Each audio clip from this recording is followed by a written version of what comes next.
the subject, the title caught me, and it caught my heart, and it's called Cursed by God.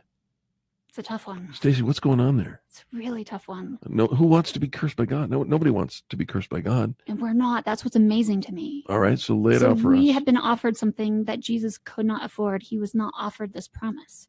How radical is that? So you think about Jesus hanging on the cross. He says, my God, why have you forsaken me? So he was forsaken. And yet think about Hebrews 13:5. It says, never will I leave you, never will I forsake you. So that is offered to us. So we are told, smoke is now coming out my ears. Right? When I started putting all this together, it did the same thing to me. It is tremendous. It has changed the way I see this. So it started years ago. Someone came to my house to pick a desk up that I had posted on Craigslist. And however you go from selling a desk to talking about crucifixion, I don't know how we bridged that, but we did. And we're girls. That's what we do. You women are special that way. We are. So she tells me, well, that anyone hung on a tree is cursed by God. And I'm like, I don't know that. I think this lady's kind of out to lunch. Okay. And I, take her money and she takes the desk. And I'm thinking, I don't know what she's talking about, but it really got me thinking. Okay. So I go on to Bible Gateway and I start looking it up. And sure enough, in Deuteronomy, Chapter it says, 21. Yeah, it's there. Yeah. Anyone hung on a tree. And so, of course, I try to reconcile it. Okay, well, the cross isn't really a tree, right? Don't ask me to explain that, but somehow, yeah, Eric's laughing at me. The old rugged cross. Okay, go ahead. See, I knew I'd get you to sing. I love singing. So, in Deuteronomy 21, it talks about anyone hung on a tree is under God's curse. And it's, it could be a tree. It does include the cross. Sure. And Jesus took that upon himself. So he's under that curse, but it goes further than that.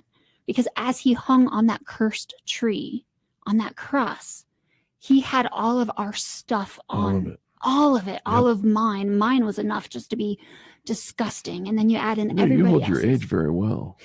Thank you. You weren't even a twinkle. You were born 2,000 years later. But he still knew about me. Of course he did. And he knew all the stuff I was going to do.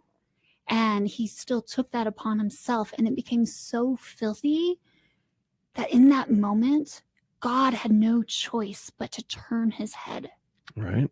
Which baffles me. God turned on Jesus. Not in a bad, in the worst horrible way. Right. But for the best possible reason. Absolutely. Because for the fulfillment of scripture for the fulfillment of prophecy to take place, that had to happen. Right. God had to turn away. Jesus did have to take all of our, he who knew no sin bore all of it upon himself so that he was cursed by God so that we don't have to be. Right. So then we're offered something that Jesus wasn't allowed. This is, I have to read the way you wrote it.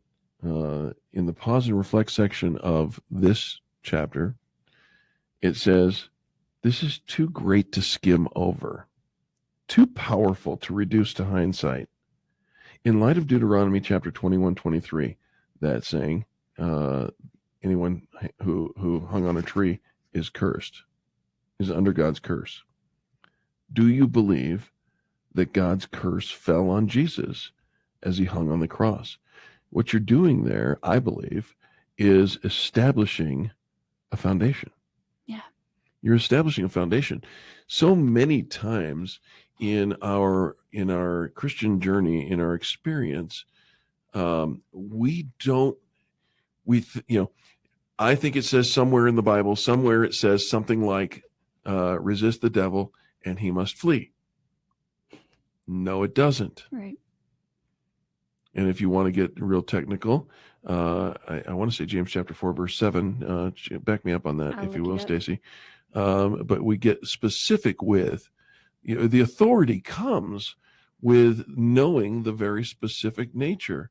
And it says, is it James chapter 4, verse 7? 4:7. You got it. James chapter 4, verse 7 says, submit yourselves, therefore, to God. Resist the devil, and he must flee. I did that right here. That was impressive. I'm tapping my brain, if you will.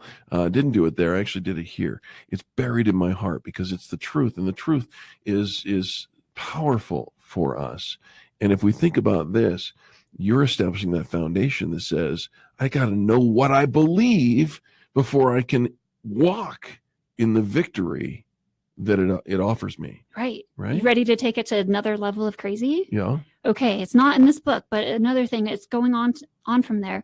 So talking about that Jesus was forsaken. Right. Hebrews 13:5. Will you back it up a verse? It says, keep your lives free from the love of money and be content with what you have, because God has said, never will I leave you, never will I forsake you. She's doing that from the heart, folks.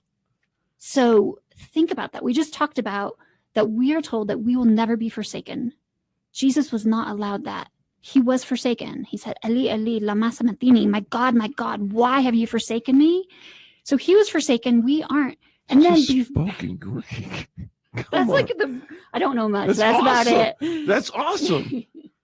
But then right before that, I mean, here's this powerful punch. And then it sounds like this little tiny thing right before it in Hebrews 13:4, Right. I believe, where it says, keep your lives free from the love of money. So let's tie that together. Right. How powerful is that? Because we are offered to never be forsaken. Mm-hmm. But Jesus was. So what does that do to that command of saying, keep your lives free from the love of money and be content with what you have? I don't know. Pretty mind-blowing. I don't know. Right. I mean, yeah, that's something like we're going to unpack that one in our heads for a while.